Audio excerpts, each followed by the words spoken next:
Kangli Pauthang mi ing tabiriba sing taram oksari ngasi phongkiba tongan-tonganba pauche singda yaukiba maruoiba pausing amadi social media da phangba pau khara update puduna laksari ahanbada Churachandpur gi mafam amada Central Security Force ka kuki militant singa khut thongnabagi thodokta Lansing Manbi Village Chief ki nupi Hoikholing laikhidre hari todo singarang nungthilpung ani Minute Kuntra Mari Chatpa Matam Aduwaida Central Security Force Singa Kuki Militant Singa Kut Thongna Bagi Thodokta Village Chief ki nupi asi laikhidabani hairi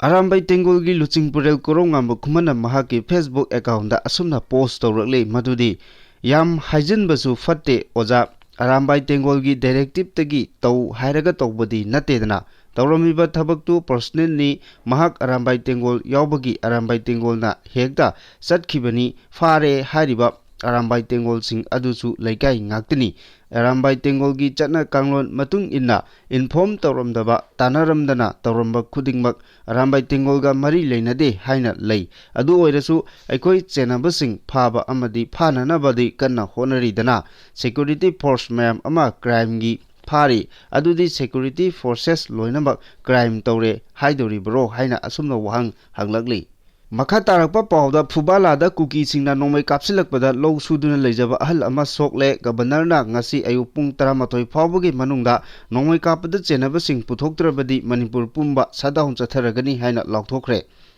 Bisnupur district ki Phubala da ngarang nungthil pung 3 minute kunrom taba matamda kuki militant ni chingnaba singna nongmai kapsilakpada masagi lokphamda low suduna lejaba ahal ama nongmaina panduna laikan nakre amaromda khosaunaraba Phubala gi miyamna governor security advisor thodok thokphamda lakadabani chenaba sing phaduna action lohutgadabani haina demand tawduna tidim lambi thingjinbagi khongjang changsin khre loinana ngasi ayuk pung 13 phawbagi manungda nongmai kapada chenaba miyoi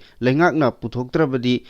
Manipur pumba matam kaktaba shutdown chatharagani haina laukthokre pressna phongba pawgi matung inna ngarang nungthil pung 3 minute kunrom taba matamda Phubala high canal manakta leiba Chingdagi kuki militant ni singnaba singna nongmai round manga taruk rom kapsilaki nongmai kapsilakpa aduda high canal mayada leiba masagi lokphamda low suduna leijaba Phubala awang maning lekaidagi ningthaujam biren masagi chahi humpugi oi thangba khutki khubomda nongmai maru ama panki soklaba en biren Bisnupur district hospital da pukatuna laikanaraba matung Imphal gi Rims hospital da pukatuna laikan nakre thaudo adu paw phangbadagi khosaunaraba miyamna Phubala tidim lambi thingbagi khongjang changsinba hawkre khongjang changsinba aduda saruk yakiba nupi amana isagi lokphomda low ujaba kuki militant singna nongmai kapsinduna hanhana bokhonarakba yaningde lokjuri ngaida Phubala high canal gi maning thangba chinggi sarukta nongmai kapsilakiba matam aduda mafam aduda irap lamladana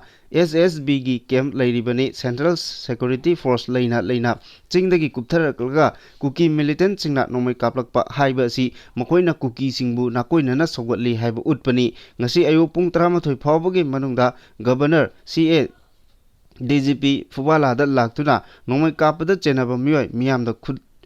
puthoktrabadi khudaktagi matam kaktaba Manipur pumba total shutdown khongjang changsilagani hairi kumgi nong laktuna lomi singna loksuba honaraklaba matam asida state asigi singge thangnaba mafam chingda leiriba maitei singna masagi lokphamda loksuba matamda kukina ngaihak leitana nongmai kapsinba yauna ayat aban piriba asi leiriba PR lengak asina thingnaba honagadabani ngasi khangkhangudana Phubala da thokiba thokdo wasiga mari leinana hayeng ngasi pung 13 taba matamda Manipurgi governor amadi DGP amadi DCSP yauna Phubala gi parja gi mafam sida lakpire haira kanduda Phubala parja miyam ga punna phaminare haira kanduda hairiba ngasi gi thogdo aduda thogdo thokriba nongmai kapagi thogdo aduda nongmai na kapamiba nupa adubu Phubala parja miyam gi mamangduda Sinabi amadi Phubala parja miyam gi mafamda sini haiba pot adu thambide bataragadi hayeng pung 13 hek tabagi matungdagi de Manipur gi miyam dasu khangan jabaga loinana Manipur pumbagi akoina sadauna silak tawjaragadi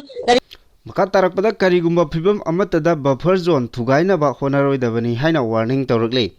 Haukiba June 15 da Leitan Pokpida thokiba thodok aduga mari leinana Manipur Police ki maikeidagi chengdok warol kaya phongdokrabasu maitei community amasung media outlet kayana aranba wafam kaya phongdoklebasi yaningde numituda lobukta tractor low koinaba honakiba mafam adu kangluk ki irang asi hek tholakraba matung Central Security Force na mafam adu buffer zone ama oina khaidoktuna thamlibani haina Wakhai Area Chief Association na thadokpa chirol na phongdorakli chirol sina makhata na hai lokpham adu leitan pokpi khulgini haina media da phongdokliba wafam adu pumla lalaba wafam amani hariba agricultural land aduga hek nangnana Sadhu Lampak haina koba Nepali Basti amasu leiribani masiga hek thangnana En Chongpang Kuki village su leiri thong asi mitup singna buffer zone area nagna sangsilaktuna khanaba hobani haina lowi kanagumba mioi natraga group amatana karigumba mioi amatana buffer zone thugaina ba honabagi thong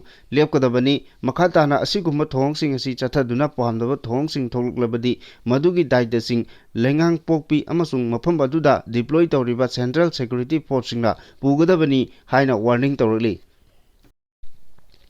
Kuki gi su kem sing naga area da hongdo hongjin torok labadi I nai tanaduna misi mina thoknabagi maram oigani haina FNCC na warning torokli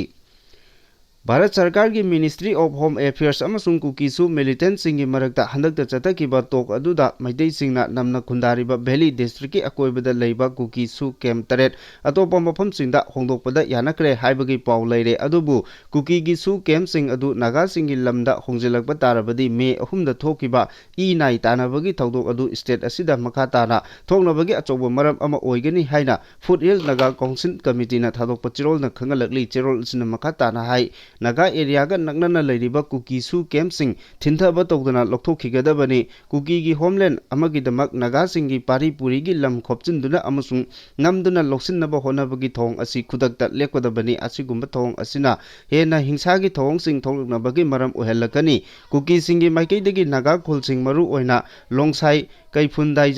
nungnang thangbung lanmai tinpui satang naga area kangpopi luang rimam Kazanga Konakhul Tuluyon Khuluen amadi atei naga khul kaya loksinaba honaragliba asisu kudakta lepkadabani karigumba makhata na taruklabadi naga singna tuminna khangduna leithokloi Kamjong Chandel Technopol Kangpopi None yauna Senapati District ki mafam kaya Kuki singna loksinduna makhoigi lamkai Pakthok chawthoknaba honaragliba asi Kuki singna naga miyamgi leiriba identity amasung territorial integrity asi singnabani haina lowi Kuki militant sing amasung makhoigi volunteer kayabu naga khul kayabu attack toknaba honarakpagi thong asi kudakta lepkadabani karigumba thong asi leptaba tarabadi I nai tanabagi phibam lakloi hainingai leite haina warning tawkhre Makatarakpada anoba lengak ama karamba matamda semba ngamgadage haiba khangba ngamdri haina Saitya Bratana phondokre Manipurda anoba lengak ama karamba matamda semgadage haiba mahak khangba ngamdre lengak ama semnanaba makoina yamna kanna honari haibadi tai haina Manipur Legislative Assembly gi Speaker T.H. Saitya Bratana paumisingda phondokre Yaskul Hiru honba lekaida leiba Sri Sri Gopinath Mandap Sangabagi thorom yawba lakbagi thoromda paumisingna thatlaga hangbagi wahang pakhum piraduna na hai Aihaki Hojik Assembly Sangba oina leire kana lusingba oiribage haiba khangdre lengak ama semhanba pambagi apamba phongdoknaba lei haiba tai lengak semnanaba mapandagi mi lakani haiba su tai mahakna hai mahaki mihut oiriba MLA singnasu miyamgi ihul khangna thabak tawrakani thajai Hojik Assembly suspended tawduna PR thamliba asisu agaknaba matam ama leibana soidanamaki athuba matamda ahongba ama lakani haibagi thajaba lei haina phondokhi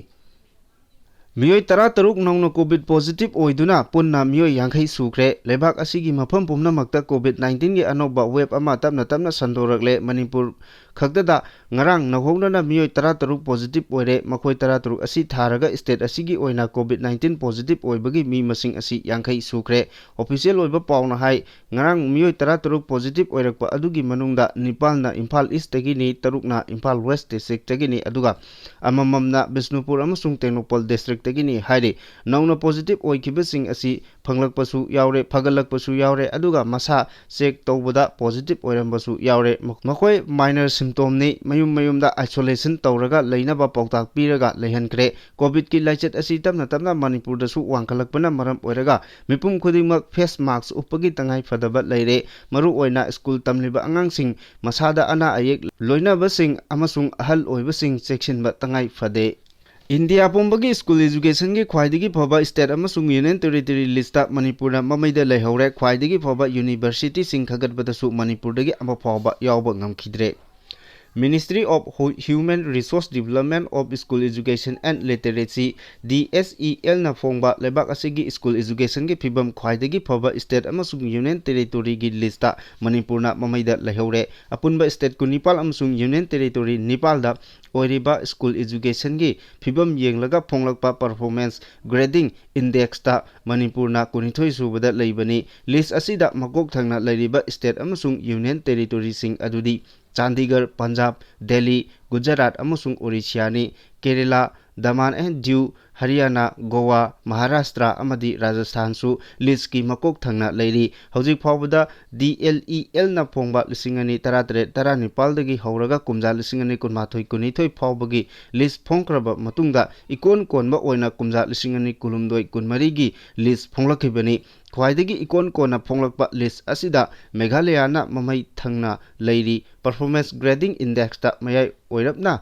phai haina laukthorokpa state amasung union territory singi manungda Pondicherry, Himachal Pradesh, Andaman and Nicobar Island, Tamil Nadu, Karnataka amasung West Bengal yauri lebak asigi district pumnamakta oiriba school education ki phibam kupna yengsilaba matungda union government ki Department of Education performance grading index ta phonglakibani maru oiba Thaurang tarukta yumpham oiraga school education ki phibam karamba thakta leiribage haibadu lepki hariba thaurang taruk adudi outcome effective classroom